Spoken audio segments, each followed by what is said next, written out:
welcome to the show, and welcome to the last show of 2023. It's a big one. We've hit 50, and we've had a tremendous success this year, and really thank you everybody for liking and subscribing. So remember, do that now if you've not already done it. We'll remind you at the end of the show.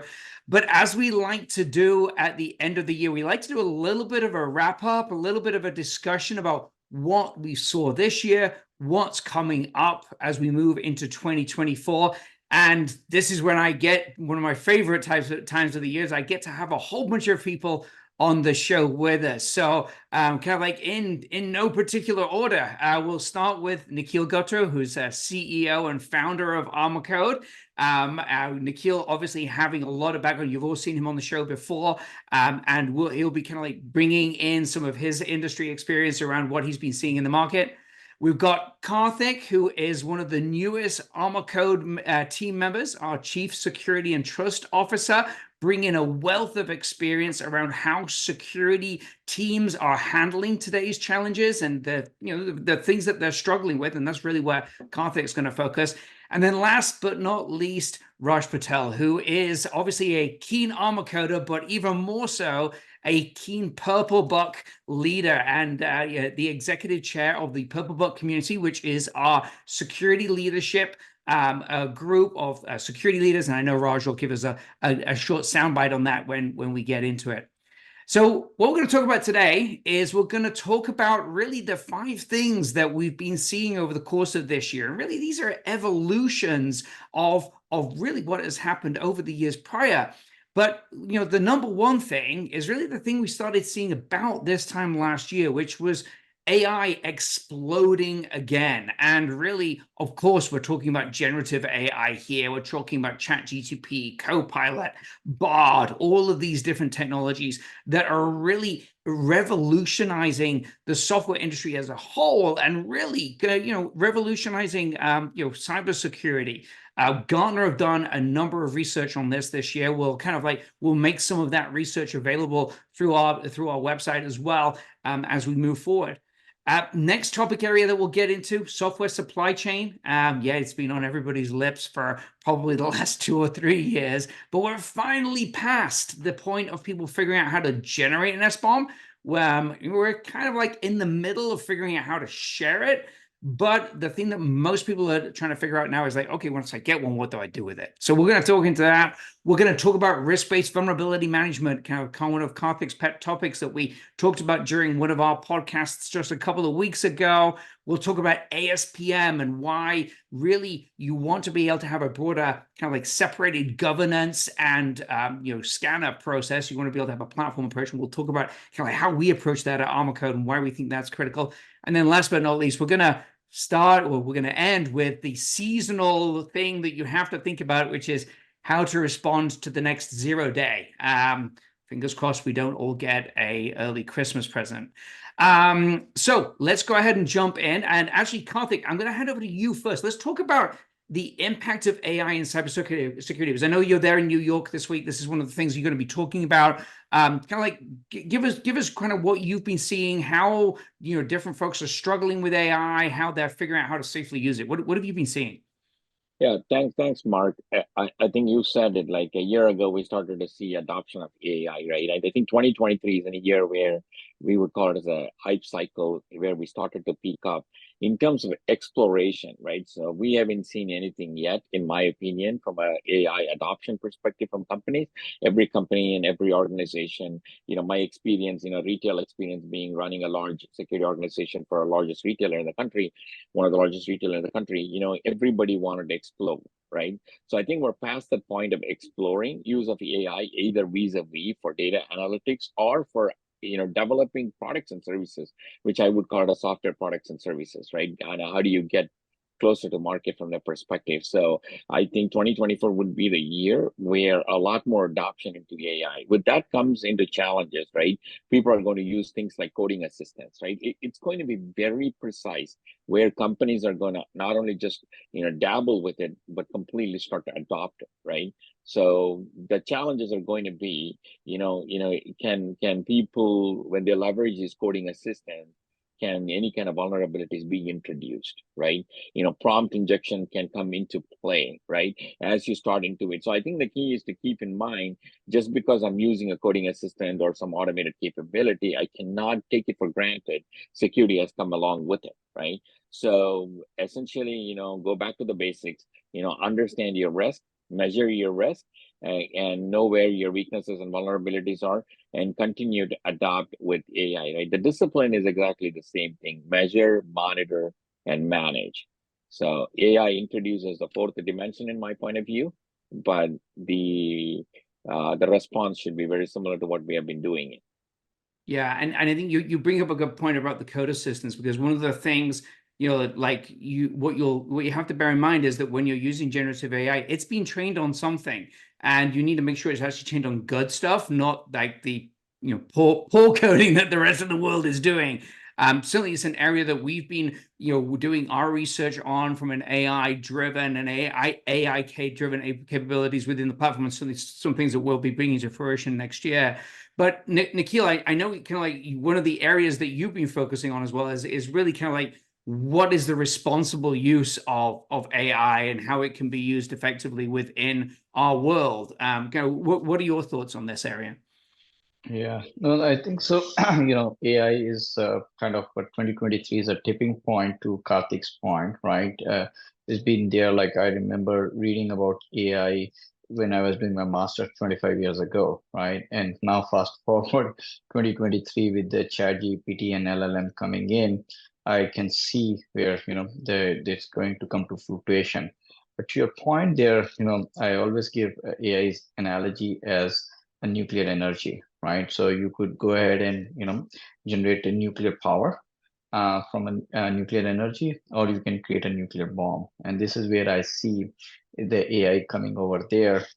That there are companies like ArmorCode and all, where we have processed over 5 billion findings, and we can leverage the data and leverage some of these LLMs to kind of help prioritize and correlate things better, and as Karthik mentioned, manage, monitor, and measure things, right? And at the same time, as you may have already been hearing, that a lot of bad guys are using chat GPTs to create cross-site scripting and other things over there. So the other important aspect on the responsible AI, I think so, that is kind of very important, because what happens here is that again, depending upon LLM, for example, that there is a generic LLM, right? And I'll talk more specific to our company if you will, to bring some context here. Now, we have such an important key data of several large Fortune 500 companies, but now we want to make sure that if at all we use the LLM and all, it all should be in their separate tenants. They are not crossing over each other's and things like that. And again, the responsibility is on whoever is using, and even a lot of new privacy policies and all those things have to be governed. So, OWASP is coming up with things there.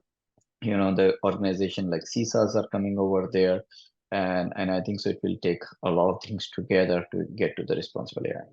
Yeah, I think you've touched on several of the key points there, right? I mean, we have to make sure that we're using AI actually the right way, because sometimes AI isn't the right answer. It's just an approach to solving a problem. We have to identify if it's the right problem to approach. But I'm going to pose to both of you a slight question here, because when I talk with security leaders, often it's like, when we're talking about AI, we're talking about Copilot and all the great things we can do. But the thing that's kind of like behind the kind of like the surface a little bit is the question of, it's like not an if, but a when we'll have an AI-driven cyber attack. And if you think about that for a moment, it's just the ability for it potentially to spread very rapidly, evolve as it's going through its life cycle. Kelly, what are your, and I'll pose this to both of you. What are your thoughts in this area? Is this something that Karthik, from your perspective, are you seeing that your peers are worried about this thing? What are we looking at to try and solve this? Because the traditional approach may not well work. Yeah, Mark. I mean, I think rightfully said, right? I mean, I think, can AI be used for the bad purposes? And I know Nikhil was talking about being a nuclear bomb versus a nuclear energy, right? Absolutely. I think everybody is thinking about it. But that said, a lot of people think about it more from what is my data exposure, right? But I honestly think that we have to move from that to saying what is my adversarial impact to my environment, not just somebody exposing my data, but more injecting into my day in, day out core processes, right? Because that is going to be a bigger concern. If you cannot address that or fix that, there is going to be a challenge, right? Like, so to me, what I would call it is like an unintentional insider threat, right? All of a sudden, I don't need to breach your firewalls. I don't need to breach your network or infrastructure. I mean, I have a, badly trained LLM that I gave it to you, and you're trying to leverage that to create more and more products, right? To think of the domino effect that kind of produces, right? So that's the pieces that I think we need to start to think about. And I think different organizations are in different phases of the journey, right? Some are ready, some are prepared, and some are, not even embracing it, right? So they are in the wide spectrum. But I think the basic best would be, how do you create hygiene around using AI, right? So do you know exactly what's going on, and what are the models that's being used from an LLM perspective, and what are those generative AI tools that your teams are using it, and what are the use cases that they're dabbling with, right? And then layer on top of it to understand, how do I measure risk constantly, and then feed that back to the individuals that are kind of looking at risk to be able to mitigate it, right? So I think that would be one of the areas that I would make a plea to the security community to start to think about it, not just data exposure, but use of these tools, and what are the other downstream consequences that can pose. Yeah, that's true. It increases your attack surface, right? I mean, in a way that we potentially never not thought of. Can I inject data that will affect the language model, that will affect the application in a negative way? And it gives a completely different attack vector. And I think actually one of the things that also, and actually was very interesting, that Mark 𝗙𝗿𝗿 from Gartner actually gave a talk specifically on that at the security and risk conference back earlier this year, and has actually published some research on it. I said we'll make available kind of later this year. One of the things, though, that my view of this is that in addition to that, the traditional vulnerability approach, or of saying, hey, I've got a vulnerability, that vulnerability is exploited, is going to change. We're going to be having to look more at threats before they're registered as a CVE, before the scanners are very available. And this is where I really think that evolution as a software supply chain is really interesting, because now what I've got a map of my inventory that's available to me. Then I can be more proactive, leveraging threat intelligence. And Raj, one of the great things about the 𝗵𝗵𝗁 community is the connective tissue, if I could say that phrase, that we have within the community. And I know you did a podcast earlier this year with Cassie from Schneider. Maybe you could kind of like talk a little bit about that, because she is obviously a big advocate for software supply chain and ASPM within that. Actually, you're on mute, Raj. You are right. So basically, in my conversation with Cassie, as she said, she is a foremost expert in supply chain security, right? So there was a lot of talk about how there is an increased awareness about importance of solving supply chain, not just in the private sector, even at the government level, right? She talked about how, even though SolarWinds kind of triggered the discussion about that, it was Log4j2 that put a lot of things in motion, and which ended up in the executive order 14028 that really makes it a requirement for companies to step up their SBOM game. She was talking about, of all the people I know, he's quite well versed in it because of the complexity of the portfolio that she handles. In her portfolio, there are 15,000 products, intelligent products, 15,000. And each one of them having its own SBOM. And she was talking about how some of those products, have about 300 to 400 different bill of material components that are making up that software, and each in turn then have 300 to 400 of them. Just the complexity involved in first degree and second degree dependencies is huge. And she was talking about the importance of having a technology that can actually help pass through the complexity of the supply chain that comes with it. And one of the things that is making it even more complex is the AI that Nikhil and Karthik talked about. So we have heard about hardware bomb, we have heard about software bomb, and now we are talking about AI bomb. So the complexity now, imagine a Gen AI creating a software which it maybe took code from 4 different components. Right now, there is once again, there is an IP concern whether who should get attributed to where the IP should be attributed to, and also the vulnerabilities that can get injected from these different components, right? So AI just made the problem that much more difficult. But on the same token, she also had a positive note for that AI challenge to supply chain security. In supply chain security, there is a lot of sometimes a rote work in terms of going through the different components, tagging them, and making sure that they are all secure. And AI models can actually be trained to do those work that people were not happy to do, right? So as much as AI has made the world more complex, it has also helped reduce some of that complexity.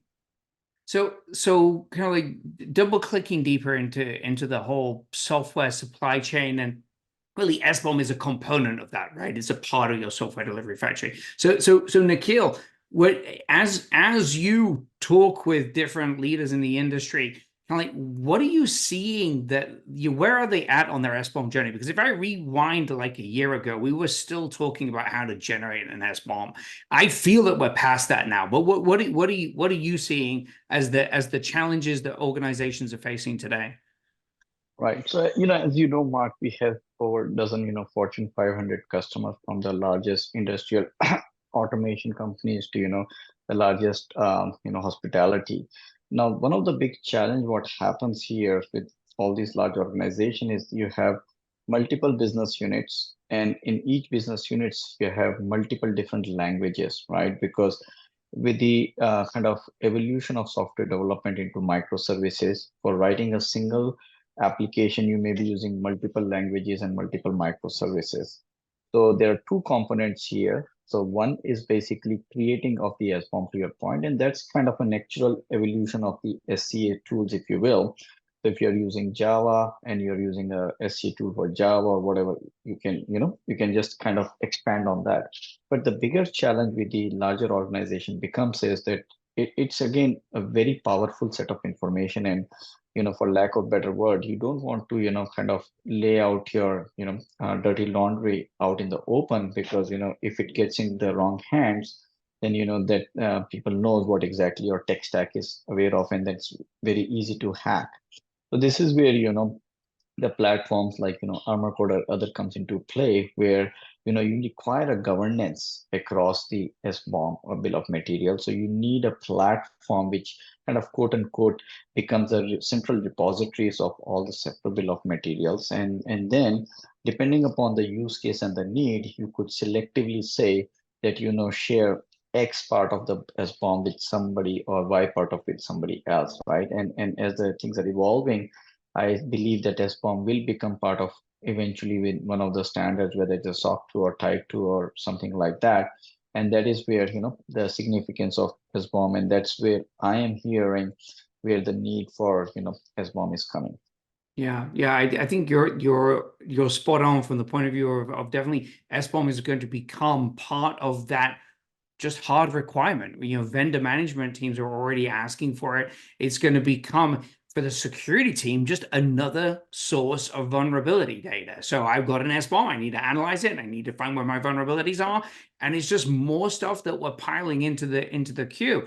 So that nicely transitions us into kind of the conversation around vulnerability management. And Karthik, you've lived this for a long time now, right? So when you look at how security teams are approaching vulnerability management today, and what you've been transforming over your career, and how you've been pushing out refined and newer ways of approaching vulnerability management, what are your key takeaways?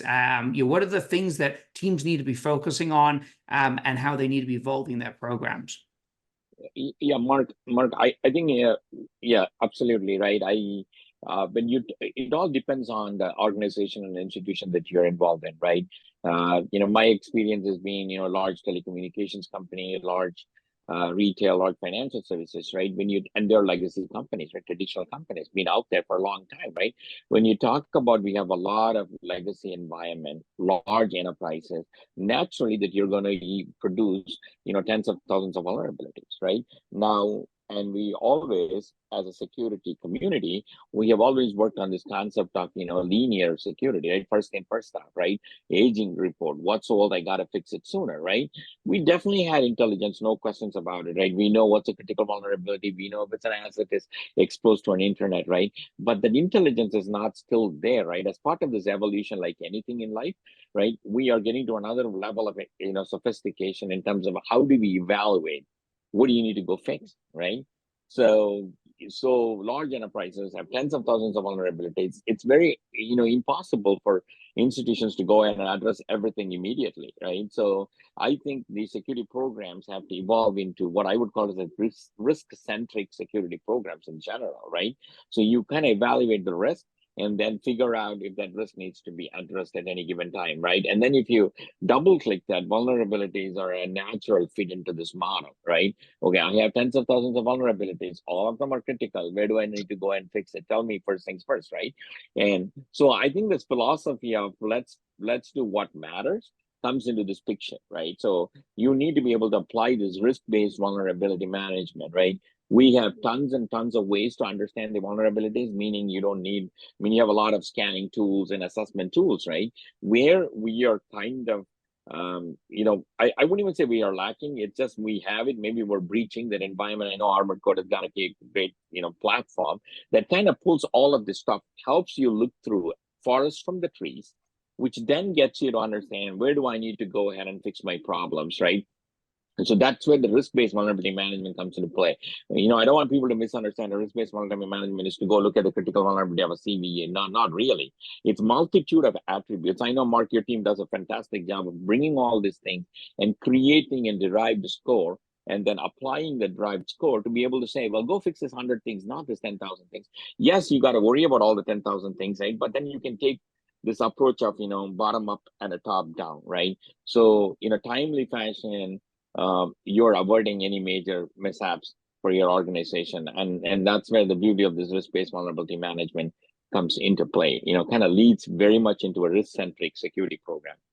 Yeah, being able to really correlate the factors that you were just saying of like your understanding business impact as well as the technical risk associated with not just the, hey, is it a critical, but is it a critical vulnerability that's actually tied to my business critical asset, in which case that is a no-brainer, do it straight away. But if it's a critical vulnerability against a non-business critical asset, and there's something that's of a higher criticality, within that context, within the context of the business critical, that's really a key element. Nikhil, I know this is an area that you and I have talked about numerous times over the last 6 to 12 months. What are you seeing as really the challenge here that we see when organizations try to start rolling out a risk-based vulnerability management program? That's a very good point here. At the end of the day, you have applications and you have infrastructure, right? And the traditional risk-based vulnerability management came from the infrastructure side, where you would have a whole tons of scanners which are out there, and you kind of aggregate them together into a platform, provide a risk score, and so that is it. But now what's happening here is the applications are kind of becoming more and more important. And so, for example, like whenever a big breach, like, for MGM or other thing that is all public information that recently happened, the first thing, and Karthik can probably share more than I do on that, is like the board and the CEO comes to the chief security and trust officer and ask about that, what is the business impact, right? And from business impact, traditionally it used to be on the infrastructure level, but today what the business cares about is, can I make the reservation to the casino? Can I run my business? Now, whether that application is running on a public cloud or a private cloud based on a Kubernetes cluster or on something like that VM, that business level, they don't know, they don't care, right? So this is where the risk-based vulnerability management needs to evolve, and that's the kind of approach that ArmorCode has taken with the application-first approach, where not only you take the infrastructure risk information, but aggregate that risk along with the application-centric view. And as Karthik mentioned, that it's a risk-centric view, right? So again, what we need to look at is whenever you are trying to solve a security problem, you have to have a look at a risk, right? And that bringing that lens, and that is where bringing in, like in the application world, they call it as a ASPM, which is application security posture management, which is bringing risk-centric view of application. But eventually, the way I see here, talking to a lot of large customers and everything else, as these are converging, and we have several customers who start from ASPM or application risk posture view, and then evolve into infrastructure risk-based vulnerability management, and vice versa. So that's the evolution, right? And that's what the trend we are seeing. Yeah, and I think you nicely dovetail there into kind of like the next thing to talk about, which is ASPM, application security posture management. We've seen application security explode in relevance over the last 5-6 years as DevSecOps accelerates and all of those great things. But what that has done is that's driven us to a massive number of scanners in the ecosystem, and different scanners for different purposes, best of breed, different teams self-selecting, the ability to be able to transition as well. So Nikhil, maybe you could just go a little deeper on kind of like your view around application security posture management and kind of like how that sits with this world of a diverse tool ecosystem. Yeah, so again, that's a very good point here. So from the security perspective, I look at two layers. One is the governance and the guardrail layer, because, from security perspective, large organization, several of them, which, Karthik have worked for, these are probably 50, 100 years old organizations, and they started with people, a building process to manage security and the risk, and then technology, which is the scanner, is kind of means to the end, not the end at the end of the day, right? Now what happens here is and technology, especially scanner, become cheaper, better, faster, right? And so but the processes and the people remain same. The people who have been there for 30, 40 years in the organization, and processes which are even larger. So that's where from the ASPM perspective, what we are hearing is that the governance and the guardrail, right, is the central location. And what you want to do here is you want to have the governance and the guardrail separate from the scanner. So like, for instance, we have customers who did like $40 billion of M&A. Now, what that happens here is if you are making that kind of M&A for next 3 to 5 years, you're not going to change the tech stack, if you will, because business is running, security is enabling the business. But at the same time, now as you become part of the overall new organization, and at that time, the governance policies of the larger organization who acquired the other organization are still there. You may have signed, millions and billions of dollars of contracts, so you cannot go back and change. I'm going to change my service level agreement or anything of that sort, because I acquired that. So as a result, you keep that separate, number one. Second thing becomes is that you do not want that tail wagging the dog, if you will, right? So let's say if you have a scanner, and there are certain companies out there who are trying to say, oh, we are having a full stack ASPM where we do the scanner and we do the governance. But again, in a scenario like this where I mentioned, where you do an M&A, now if the scanner and if the scanner and the ASPM is the same, the big challenge then becomes is that when the M&A happens and you want a competing product scanner to engage with the ASPM, and how that world happens, that the scanners are not going to easily give their information to the management or the analytics layer. And that's where the problem becomes. And then instead of solving your business risk problem, you're solving the vendor problem. So what we are seeing consistently, and that's kind of the reason for our success, is that people are saying we need a separate ASPM, which is governance and guardrail, and we want to keep the scanners, separately. Yeah, and it really needs, I mean, this is our approach, right? Our approach with, we have over 200 integrations now, and it's a vendor inclusive strategy, not just ASPM, but also vulnerability management all the way through to endpoint detection, all the way left to threat modeling. And this kind of like this year, Raj, with the 𝗵𝗿𝗶𝗶 community, we did the maturity model, which I think is a really good kind of like blueprint for how to roll out an application security program, talking about everything from threat modeling all the way through. Maybe you could kind of like talk about a little bit about what we did there with the community, what the 𝗵𝗿𝗶𝗶 community came up with. I know that there's a number of roadshows and events that we've been running as well. So go ahead and give us a bit of an update there. Yeah, that's exactly right, Mark. So talking about integrating from threat modeling all the way to the production network, the scanners and the output, one of the pain points that triggered this new model, what we call S3M2, like R2D2 from Star Wars, S3M2, software scalable security, scalable software security maturity model. Right. One of the reasons that came about was because people felt in the organization, there is an application security team, there's an infrastructure vulnerability team, there's a cloud security team. But in their mind, they're all coming together because at the end of the day, it's all software. And the maturity models today do not capture the unification that's already happening. As like the ArmorCode platform is bringing that together.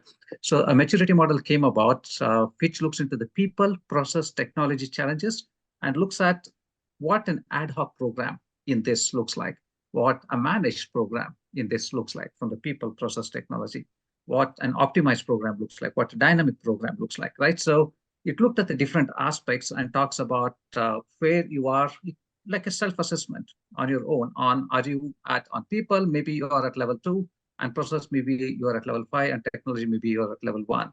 So this became a model that a company with few people to even Fortune 1 could use to start that assessment. And we had AppSecOn, if you remember, we had 2,800 people from 50 plus countries attend that event, where we had 40 speakers from around the world. The top-notch security leaders gave a talk about how to handle this particular complexities that come with maturing a security program. Right, for those of them who are interested, you can go take a look at the purplebook.club. The maturity model is there. If you are interested, we would welcome an opportunity to have a chat with you, apply for a membership, and contribute to that dialogue. In 2024, we are going to do other things, develop this further. So check us out there. Yeah, and we'll be putting links into the show notes. And I'll reinforce what Raj says. I've had the opportunity to work with the 𝗵𝗶𝗶 community now for the last couple of years, and really we got some great thought leaders in there. So come join the narrative, come join the dialogue. The S3M2 model is Star Wars centric, so I'm gaming. So anyway, at this point, if you can believe it, guys, that was about 30 minutes. So we're done. We're at a wrap. So I'd like to say thank you very much, 𝗁𝗏, Raj, Nikhil. As always, really love talking with you guys. Thank you, everybody, for watching this. Remember, click like, subscribe, and stay tuned for next year. So this is the last one of 2023. We're looking forward to kicking off 2024. Stay safe. Have a great holiday, and we'll talk to you in the new year. Thanks very much. All right. Happy holidays. Thank you, Mark. Happy holidays. Safe and secure holidays. Safe and secure. I like it. There you go.